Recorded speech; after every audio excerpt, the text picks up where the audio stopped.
연 15.9%의 적지 않은 금리로 100만 원까지만 빌려주는 소액 생계비 대출 신청 창구. 이용자 10명 중 1명은 자영업자입니다. 문구점을 운영하는 50대 사장님은 온라인 거래에 밀려 어려움이 커졌습니다. 거래처는 자꾸 온라인 넘어가고 있거든요. 보통 기관이나 회사나 학교나 이런 데가 그런 물량 주문들이 많다 보니까 그런 사람들하고 거래가 이루어져야 되거든요. 코로나 시기를 버티느라 빚은 4억 원 넘게 불어난 상황. 더는 빌릴 데가 없습니다. 코로나 막바지 돌라기 시작을 했고 내려갈 기미는 보이지 않고 당장 좀 풀어서 돌기라도 해주면 좋은데 꽉꽉 막아놓고. 남편이 5년 넘게 치킨집을 운영한다는 이 40대 가정은 빚이 1억 원 가까이 불어나 채무 조정을 받고 있습니다. 치킨 가게를 하는데 이게 식자재 값이나 뭔가 이런 부분들이 너무 오르다 보니까 오히려 운영을 하면 할수록 더 마이너스가 되는.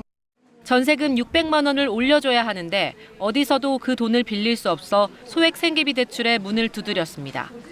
가게가 나가지가 않는 상황이 더 어려운 거죠. 새로 하겠다는 사람이 없으니까 더 어려운 상황이에요. 라이더 하고 있어요. 코로나19 때 매출이 줄면서 한껏 받았던 대출이 자영업자들의 삶에 계속 영향을 주고 있습니다. 대출 한 2천 정도 받았나? 코로나다 보니까 장사가 좀 처지더라고요. 음식 준비하면은 다 이제 버리고 가게 뺄 때도 권리금도 못 받고. 올해 1분기 말 자영업자 대출 연체율은 약 2년 만에 3배 수준으로 급등했습니다. KBS 뉴스 황경주입니다. 은행에서 소외되면 저축은행 같은 제2금융권에서 돈을 빌리고 그래도 급한 사정이 이어질 경우 더 금리가 높은 대출을 찾게 됩니다. 서울에서 7년째 중식당을 운영하는 이 여성도 그랬습니다.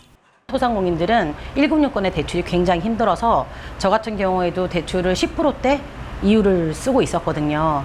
너무 힘들지만 어떻게든 버텨야 되니까 사업자 대출 캐피탈, 카드사 이런 데서 받았었죠.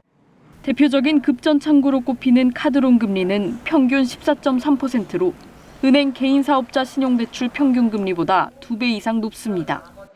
그래도 쓰는 이유는 자영업자에게 자금 흐름과 신용이 중요하기 때문입니다.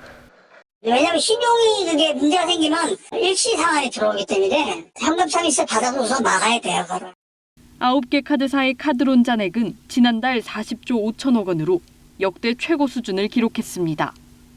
돌려막기 성격의 카드론 대환대출 잔액 역시 1조 9천억 원으로 1년 사이 6천억 원 늘었습니다. 위기를 넘기기 위해 고금리로 대출을 돌려막는 악순환인데 자영업자들이 이 굴레에 빠지는 경우가 많습니다.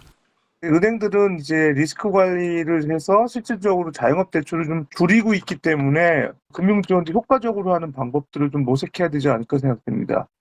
한국은행의 기준금리 인하 시점이 지연되면서 현장에서는 자영업 전반이 한계 상황에 부딪혔다는 목소리가 나옵니다.